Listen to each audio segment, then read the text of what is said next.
Yeah, going over the agenda for this particular webinar, we'll do a brief about wolfSSL. This will just be a slide or two, very brief. Building wolfSSL for Xilinx devices. This is going to be methods of building. We'll go over things like cross-compiling using AutoTools, PetaLinux, some of the performance optimizations that can be done with wolfSSL. Then moving on to wolfBoot for secure boot, specifically targeting like use with the first stage bootloader and on Xilinx devices. A wolfHSM overview. Um, Next, post-quantum and CNSA 2.0 readiness. And finally, the FIPS 140-3 validated wolfCrypt that we provide. So I talked already about wolfSSL products that we have. We have Tiny Curl, wolfHSM. One of the other things I'd like to point out is we have wolfBlue. This is a nice command line utility that is meant to be a drop-in replacement for the OpenSSL command line utility. We also have the wolf PQC CS11 provider for wolfCrypt and wolfTPM. And our certificates that Emma mentioned, the wolfCrypt FIPS 140-3 and DO 178. We're dual licensed. Our product is GPLv3, so it can be downloaded from the wolfSSL download page or from our GitHub repository. And then also we provide a commercial offering for it.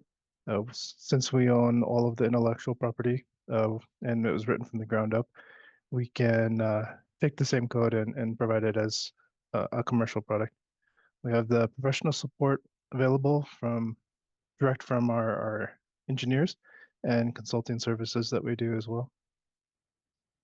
So wolfSSL offers the latest TLS and DTLS protocol implementations, 1.3 with client and server. We have legacy implementations or legacy protocols available as well. They're disabled by default. This would be TLS 1.1 and lower.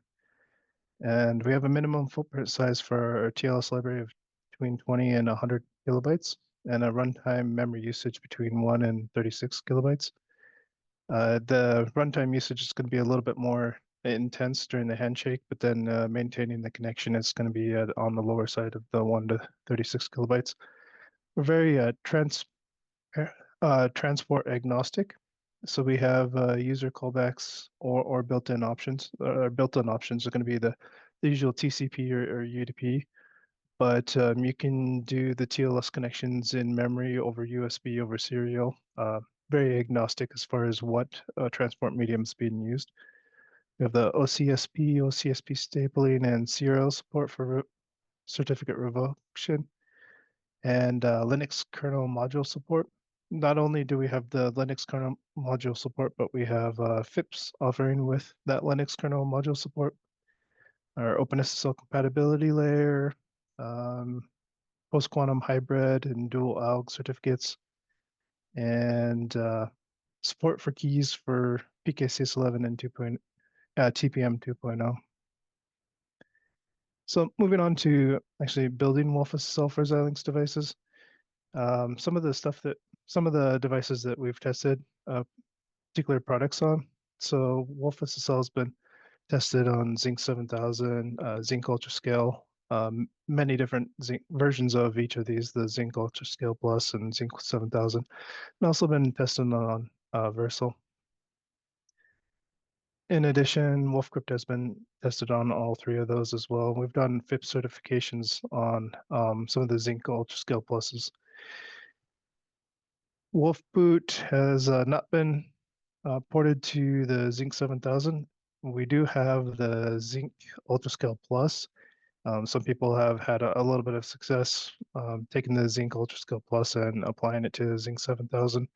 And the port to Versal is in progress. It's typically just used as a U-boot replacement, but I'll get into more details about the wolfBoot later on. wolfTPM has been tested on UltraScale Plus and also been tested on Versal, and wolfHSM works on all three platforms. wolfHSM comes with a POSIX transport, which could be used on any of these if you're running some kind of like embedded Linux or PetaLinux.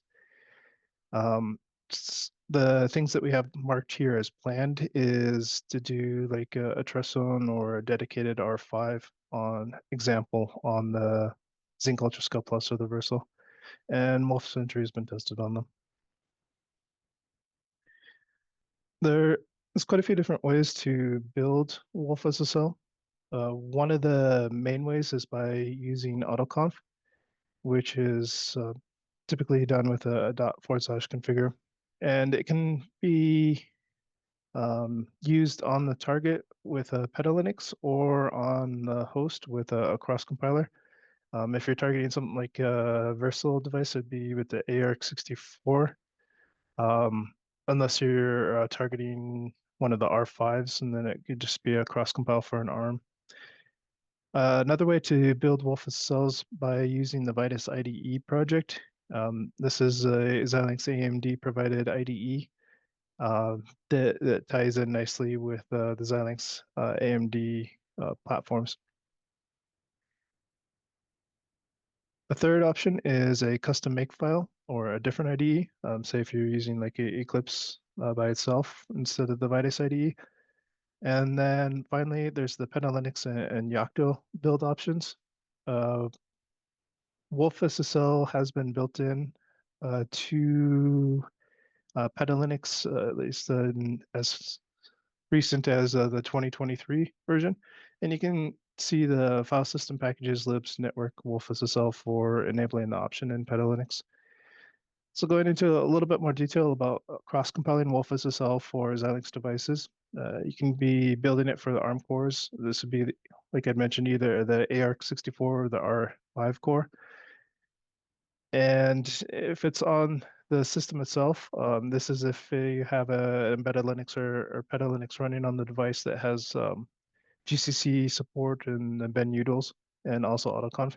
You can just go to the wolfSSL directory and run configure and make. But if cross-compiling for the target, uh, the Vitis IDE provides cross-compiling tool chains. So to set up the environment for that, you would source the Xilinx Vitis and then whatever version number and settings 64.sh. And in the wolfSSL directory, run configure with host set to ARC64 Linux -GNU. And this ARC64-Linux-GNU is going to be targeting one of the like Cortex A53s or Cortex A72s. And then you can see if running file source.libs, libwolfSSL.so, whichever version of wolfSSL is being used, you can see it's targeting the ARM ARC64. This next cross compile is for targeting one of the R5s. So that's going to be like a Cortex A5 or 9. You'd still do the first step of sourcing the settings 64.sh. And then instead of using ARC64-Linux-GNU, you'd use ARM-Linux-GNU EABIHF. And this would be targeting one of the 32-bit ARM R5s. So for building wolfSSL with the Vitis IDE, we have some detailed steps for building it in the IDE Xilinx SDK directory. And this comes bundled with wolfSSL. So if you unzip the latest like commercial release or any other releases of wolfSSL, you'll see this IDE directory, which has a subdirectory Xilinx SDK, and it has readmes for using Vitis 2022 as well as 2019 and 2018. We don't have one yet for 2025, but we can definitely support someone through migrating or using a Vitis 2025. We have their support channel support at wolfSSL.com. If you send an email into that, if you run into any snags with using us with 2025, be able to work through those with you. For a more detailed review of using the Vitis, we have a previous webinar, and I put a link in here, and we can send out the slides by request if you'd like to click on this link yourself. And it goes into a lot more detail about the particular radius buttons that you would click and set up for using wolfSSL with a Vitis IDE. Next is building wolfSSL with a more of a custom build. So this is going to be if you're creating your own make file and want to just include the wolfSSL sources directly. So all of the TLS level source files are located in just the source directory, and then all of the wolfCrypt and crypto level source files are in wolfCrypt source directory. You need to include both of those. Right here, we just have a wildcard for old.c files. Uh, You'd need to include both of those into your makefile. And then for the include path, you'd also want to set it to the root wolfSSL directory. This is so that it's able to find all of the include, or all of the headers that it needs to include. And then define the macro wolfSSL underscore user underscore settings globally. So this needs to be defined when compiling all of the source files to make use of a user underscore settings.h file. And we have some pretty good examples of, or at least base examples of user underscore settings.h. They can be found in examples of /config user settings template.h. And it's a good starting point for configuring wolfSSL. And this user underscore settings.h, it contains all of the macro defines for how wolfSSL should be compiled. Some of the examples of that would be if you have like no underscore RSA defined in there, it would compile out the RSA support. So it can be used to fine tune the size of wolfSSL as well as optimizations for performance. Next is building wolfSSL with PetaLinux. You'd want to confirm if the Xilinx hardened crypto is enabled, if wanting to use the Xilinx hardened crypto. And one way to do that is go with to execute the command petalinux-config-c kernel, which configs basically the kernel setup. You can go into cryptographic API and see the hardware crypto devices. Right here, you see if support for the Xilinx Zinc MPAES hardware accelerator is enabled or not. As mentioned previously, wolfSSL is an enable option in PetaLinux with starting at version 2023. And to enable wolfSSL through the PetaLinux GUI, you do the PetaLinux config-c root file system, then navigate to the file system packages, libs, network, and see if wolfSSL is enabled or not. They also have this crypto underneath for the ARMv8 crypto acceleration, which can optionally be turned on or off. Finally, building wolfSSL with Yocto. We provide a meta-wolfSSL Yocto recipe for building wolfSSL. It's up on our GitHub repository. So if you go to the GitHub repository wolfSSL /meta-wolfSSL, you could clone it, which I have down here in the slides. But to begin with, you would want to set up your environment for handling Yocto builds. There's quite a few dependencies that Yocto lists that you'd want to install. And then clone the Poke repository, get meta Xilinx from Xilinx AMD, then meta wolfSSL from wolfSSL, and then meta ARM from the Yocto project. And this meta ARM is for the tool chain and being able to compile for the ARX64. After having set up all of after having cloned all the GitHub repositories and set up the environment, you'd source the PokeOE init build environment, and this takes you into a build directory where you can add the meta layers that we previously cloned. And that can be done with the bitbake-layers add layer.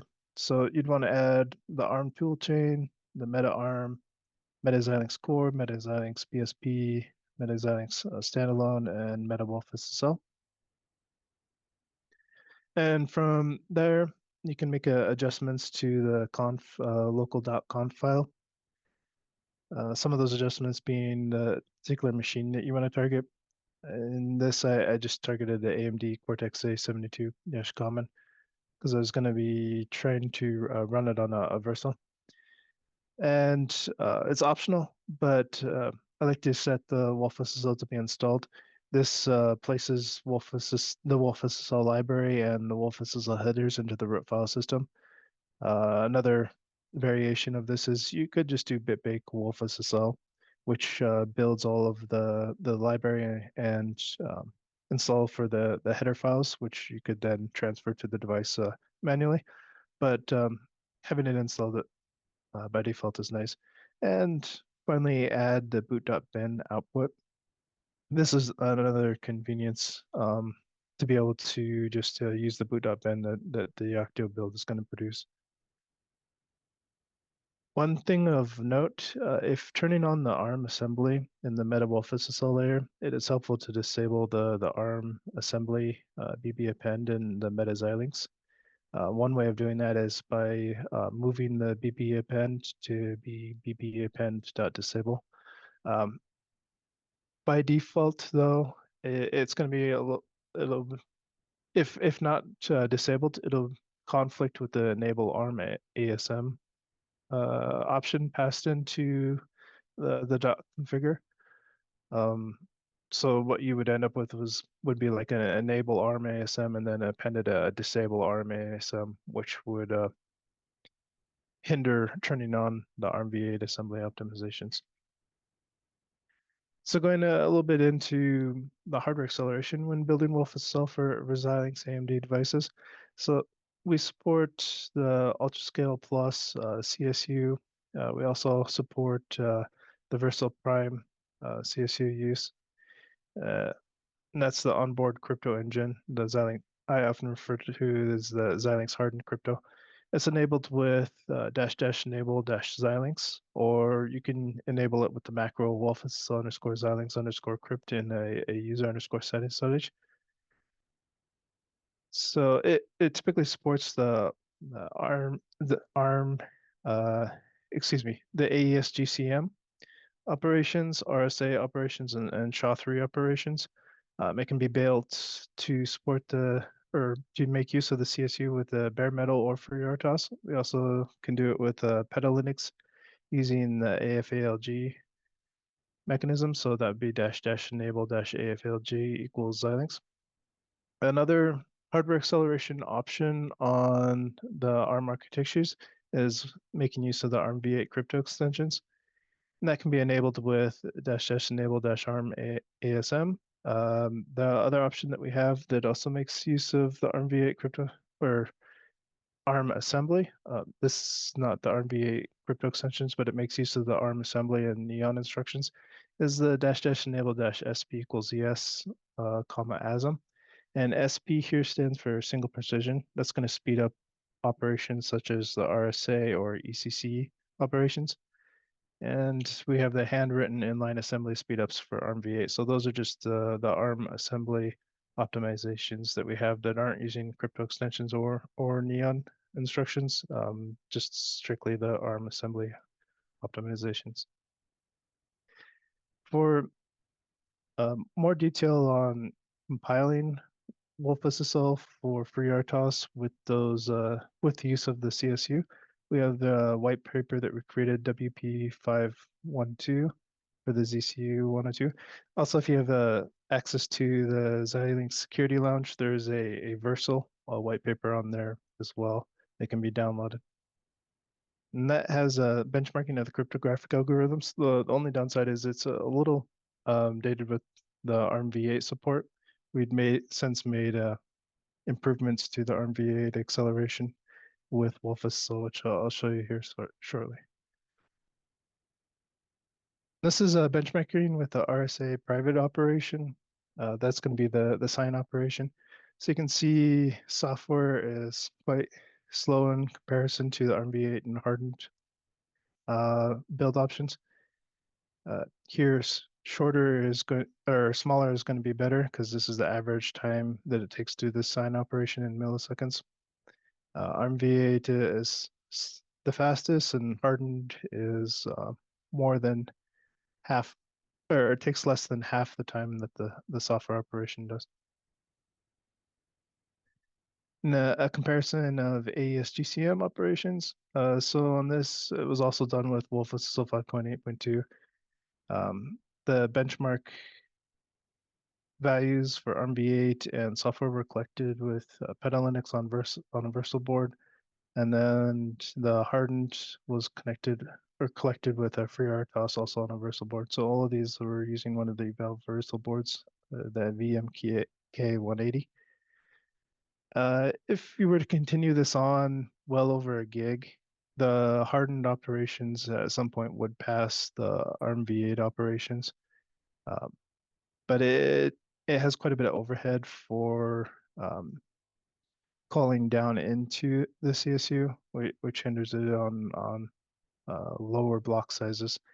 One of the big benefits of using the Xilinx AMD CSU though is it offloads the crypto operations, so it frees up the CPU for other use cases. Also adds a lot of heightened side channel protections. Next is going to be wolfBoot for secure boot with Xilinx devices. So what wolfBoot is it replaces U-boot. It integrates well with the existing first stage bootloader. It has support for the hardware RSA 4096 bit verify and SHA-3384. This is through the CSU. It can make use of eFuses and the PUF. It has loader support for the quad spy flash with DMA and support. One of the nice features it has is support for rollback on an update failure and a golden image. So if your device, for whatever reason, experiences a power failure halfway through doing a firmware update, it can roll back to the last image that worked. It has support for ELF32 and 64 loader, the flattened U-image tree, flattened device tree, and supports all exception levels. A couple of the other nice features available in wolfBoot is the differential updates. So when doing an update to wolfBoot itself, you can do just like, or an update to the firmware, you can just do a patch. It'll accept patches and apply that patch, which reduces the amount of, it basically reduces the amount of change for wolfBoot itself when doing an update. And there's encrypted updates as well as multiple partitions supported. There's a couple of ways to build wolfBoot. We again have the Vitis IDE project. We also have a low-level wolfBoot makefile with the GCC ARM cross-compile. Both of these ways are tested. Both of them work fine, but we typically recommend the second option, just using the makefile. So when building wolfSSL, there is an example config template in configs examples zinc.mp.config. It's a good starting point where you could just copy it to .config, then move on to building the key tools and wolfboot.elf, which can be done with the command make key tools and also make wolfboot.elf. Next thing you would do is generate a key. wolfBoot comes with some pretty nice tools for this. One of those being the keygen tool. So that can be used to create a RSA 4096 tool. You can sign your application.elf or fit image. Be with the previous key that you generated. Another key tool bundled with wolfBoot is that sign application. And then you would create the boot information file, which you can see here has wolfboot.elf in it, and generate a boot.ben. This is using the bootgen tool from Xilinx AMD. Another feature that you could do is building wolfBoot with the first stage bootloader authentication. So you'd update the boot.bif, adding authentication equals RSA to partitions. And you'd also add the pskf.pem and sskf.pem. and generate the primary and secondary keys. This is using the boot gen tool provided from Xilinx AMD to generate the keys, and then create hashes of the public keys, and go on to program the eFuses with the public key hashes. So Xilinx AMD has a really good app about the process of programming the eFuses. That's going to be the XApp 1319. After that, you'd want to set these two values. And one thing to note is during testing, you'd want to add the fsbl underscore config bh underscore auth underscore enable to allow skipping of the eFuse check. In production, the RSA underscore en eFuses must be blown to force checking of the PPK hash. This blowing the eFuse is a one-time thing. So during testing, you'd want to enable this just so that you're sure that the eFuses are going to be set up the way that you want before going to production, and then you would blow the fuses. The next work I'll talk a bit about for use with securing Xilinx AMD devices is the wolfHSM. So it's a portable and open source abstraction to hardware crypto. It also has the non-volatile storage APIs, variable size data with metadata. You can also do non-volatile storage with IDs as a key manager support, and it can be isolated to a secure area, such as like a dedicated R5 core or an FPGA fabric. Has support for interrupt or polling with asynchronous or time-limited execution. PKCS 11 and TPM 2.0 interfaces available. Also integration with AutoZar and SheetPost. This gives a little bit of visual for the design of wolfHSM. Over here we have at the highest level the application in a non-secure area. And this application can just be making calls to the typical wolfSSL API. So this would be the same wolfSSL API that you would be calling if just running the software version of wolfSSL. And then that would interact with the wolfHSM client.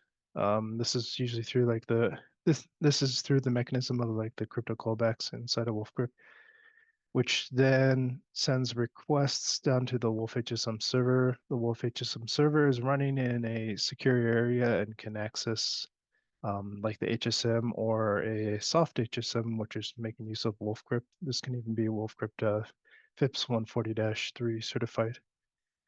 It can also access the NVM and key management. wolfHSM would then, the wolfHSM server would then send that response back, which is lightly parsed by the client. And the results of that operation, such as like a AES GCM encrypt or decrypt, gets sent back to the application then. This transport init request response transport cleanup is done through fallbacks. So it's also very agnostic. We have some default ones, such as like our POSIX examples. You can do something like setting up authentication on these transport init request response transport cleanups. So you can authenticate the client that's connecting with the server, which is nice for things such as like FIPS 140-3 higher level requirements, such as if you have a level 2 or level 3 where you need to authenticate who's accessing the FIPS boundary. The server side can be placed in a secure environment and use like a soft HSM for adding HSM capabilities to an already deployed product. That comes in very useful if trying to add HSM support to something such as like a satellite that's out in space, where you're not going to have access to the physical hardware to plug in a new HSM. If you've already deployed it and you want to in the future add that HSM capability, you could make use of a dedicated isolated core like an R5 or something like the Trusum. The current ports are located in wolfHSM ports directory. This includes like the POSIX port, for example. And there's also various tools to assist development located in wolfHSM tools. One of those being the NVM tool. There's a test cert gen and some tests with like a static analysis in there as well. This is displaying the bundled POSIX examples in wolfHSM. They're located in the examples POSIX directory, and there's a client and the equivalent server version. Basically, all you have to do is place wolfHSM alongside the wolfSSL directory, then run make, and you can run the client or the server with whatever type of transport that you'd like to use. In this one, I used the TCP, which is going to be the default, or you can use the shared memory or what we call a DMA with these examples. You can see the output here for it connecting. There's also a benchmark application bundled with wolfHSM. It has options to be able to list all the modules and then select a particular module to run and the type of transport that you'd like to use.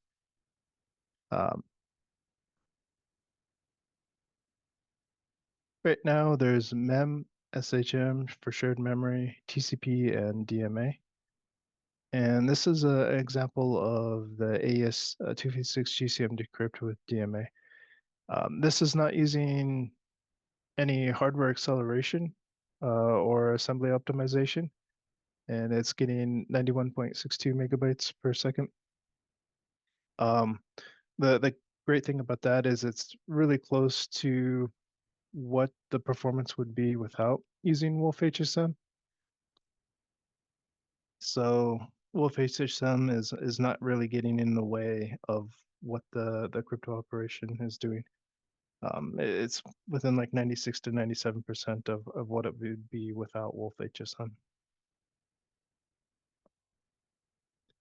This is a little bit of examples about the non-volatile memory access and use. So it's an example of writing and reading to it. The first thing you would do is call the init. Then you would go through and update and add the non-volatile memory object, then a cleanup.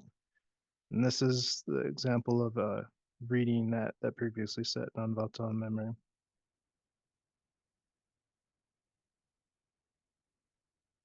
The next thing we'll talk about is post-quantum cryptography with wolfSSL, CNSA 2.0 readiness, and how it applies to some of the Xilinx devices or could be applied to Xilinx devices. To build wolfCrypt with our post-quantum algorithms, we have basically all of them that are needed for CNSA 2.0, all of the NIST standards. So we have MLChem, which previously was called Kyber, then they made slight modifications for MLChem. But that can be enabled with -- enable -MLChem. Then there's MLDSA with -- enable -MLDSA, then LMS and XMS as well. And these are our own implementations of it. So we have our own software implementation for all of these, as well as options for hardware acceleration. So we have the ARM assembly optimizations for MLChem and some Intel assembly optimizations for MLDSA. A little bit about the motivation behind this is CNSA 2.0.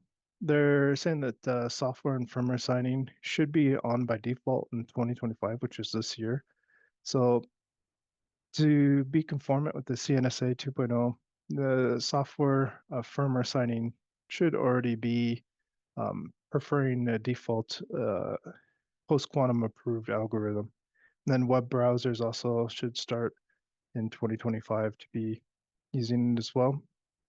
Traditional networking next year should be using it as the default or preferred, and then operating systems in 2027.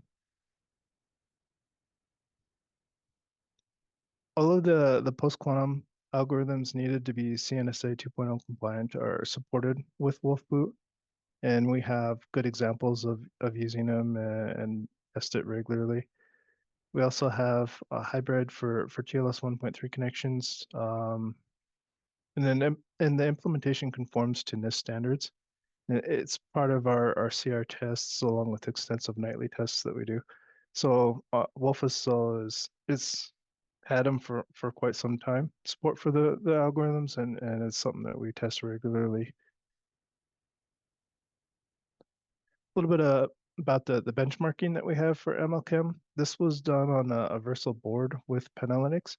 So this is what you could expect to see as far as performance goes if running on a Xilinx AMD Versal board. For the key generation, we have a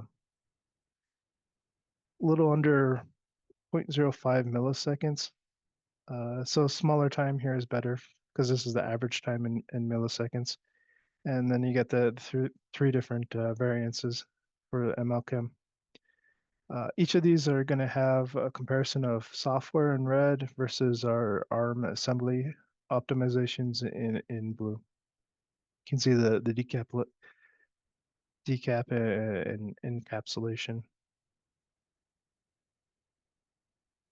For MLDSA, we have some Intel speedups right now. We don't have ARM assembly optimizations for that.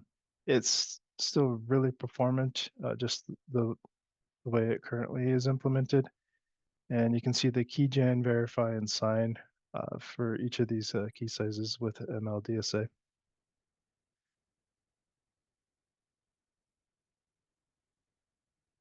Going on to XMSS, there's quite a few different parameters that you can set with XMSS. This contrasts our ARM assembly optimizations with what the software time would be. Typically, you're not going to be doing much key generation with XMSS. It's a pretty slow operation for key generation. Mainly, you'd be doing like this sign or the next slide, the verify operation.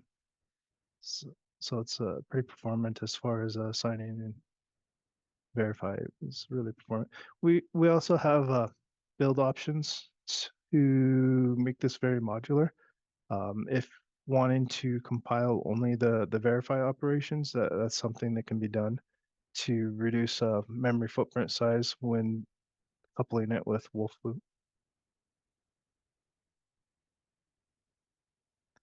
And the last thing I'll be talking about here is the FIPS 140-3 validated wolfCrypt. So we do have FIPS 140-3 level 1 certificates, 2 certificates available at the moment, 4718 and 5041. You get a 5-year validity with these. So it's not the interim cert where you only have like a couple of years. You get the full 4 to 5 years. We also can help customers through level 2 and level 3 support with customer hardware supplied and making use of some of the stuff that we have left, wolfHSM. Another certificate that we have is DO178, a DAL A for most of the wolfCrypt. Also, we've done it with wolfBoot and wolfDPM, done the certification process. CNSA 2.0 compliance, we have started the process for a FIPS certification with the post-quantum crypto algorithms. So not only will we have these 2 certs, but we'll have another cert upcoming that has post-quantum algorithms. It's pretty straightforward building wolfCrypt for FIPS. We provide a GPL v3 FIPS ready bundle. So you could download that GPL v3 bundle, and it's just these simple commands. You unzip, change it to the directory, compile or configure with -- enable -FIPS equals ready, then make, and then we provide this FIPS hash.sh for trying to update the hash. That can be done relatively easy on like a embedded Linux or a PetaLinux device. You just run this script and then remake the library, and you're off and running with a FIPS FIPS ready bundle. And the FIPS ready bundle is basically what we would then take through for certification. So it's a good way to test out that your application is calling all the APIs that need to be called for FIPS, and a great way to test out stabilizing the hash on your particular target. One of the questions that we often get when starting off with a FIPS process is, what is an OEE? No E is an operating environment, and this is what we need to lock down when doing FIPS certifications. It's got to have a chipset, an operating system, and a crypto module. So what we would need from customers wanting to be added to the FIPS certification is the particular chipset. In this example has an Intel listed here, but it would be like a ARC 64. So it'd be the particular CPU that it's going to be targeting, and then the particular operating system. This can be a version of PetaLinux or a specific kernel version with Yocto. Then the crypto module, and we would set like the crypto module based on basically when we start taking it through with the FIPS ready. Few AMD Xilinx resources, the Xilinx SDK directories in their IDE um, directories in wolfBoot and wolfSSL are good starting points. We also have our examples repository. So this is wolfSSL-examples, which has a lot of really basic, simple examples to help get started. It's going to have some good, very simple TLS examples, some crypto examples, and cert gen as well as cert verify examples. All right, and then at this time, I'll go ahead and open the floor up for if there's any questions. Wonderful. We'll dive right in. Thank you, Jacob. Do you have Secure Boot wolfBoot for ESP32S3 platform? I'm not 100% sure. wolfBoot's created to be relatively agnostic, so it should be able to uh, be ported relatively easy to the ESP32. Um, but yeah, you could check out like our IDE directories or some of our example config directories for the ESP32 support. One of the best ways to get in contact with us for detailed steps, if wanted, is through the support at wolfSSL.com. We could follow up on that. Wonderful. Do you have support for Xilinx AMD kits for Versal AI Edge Gen 2?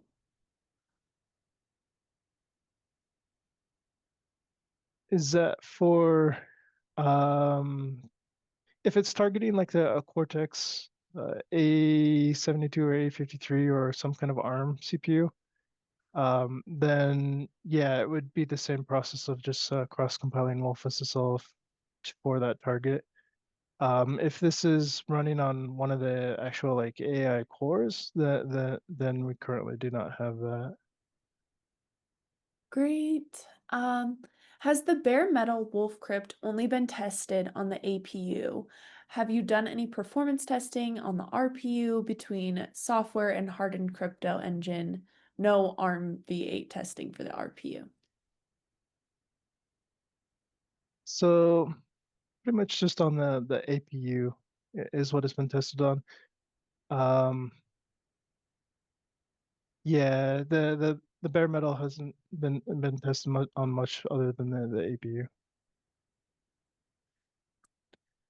Um, is there significant overlap between the wolfBoot and Xilinx Secure Boot, or do they work in conjunction?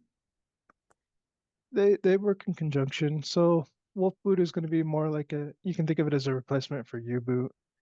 Um, and it just adds additional security that like the FSBL is going to have. Um, is there any plan to repeat some of the performance testing and integration with Versal Gen 2? Yes. Yeah, we have plans to repeat the performance. We'd also like to do more with the ASU, which is an updated version of the CSU that's come out. Um, how do you work on DO 178 certification process and then it has COTS after that? Okay, so It's quite a process for the DO-178. Typically, we go through some trimming and then we recreate the artifacts necessary for it. So, that yeah, that would be one that you'd want to reach out through us or have a call. Reach out support at wolfSSL.com or have a call with us and we can talk you through the DO-178 process. Awesome. How do I set the source of entropy for use with the wolfSSL hash DRBG? Okay. Yeah, so we have a basically an abstraction for the source of entropy for use with our hash DRGB. Some of the earlier Xilinx AMD devices didn't have a source of entropy on the board itself. So a lot of people make use of that abstraction layer in wolfSSL to port their own third-party source of entropy. But then when you get to like the versatile newer devices that have the TRNG, you can use our port to make use of the like the CSU for that TRNG. Great. How do you extend the secure boot from wolfBoot to the OS? Basically, how does wolfBoot verify the next stage?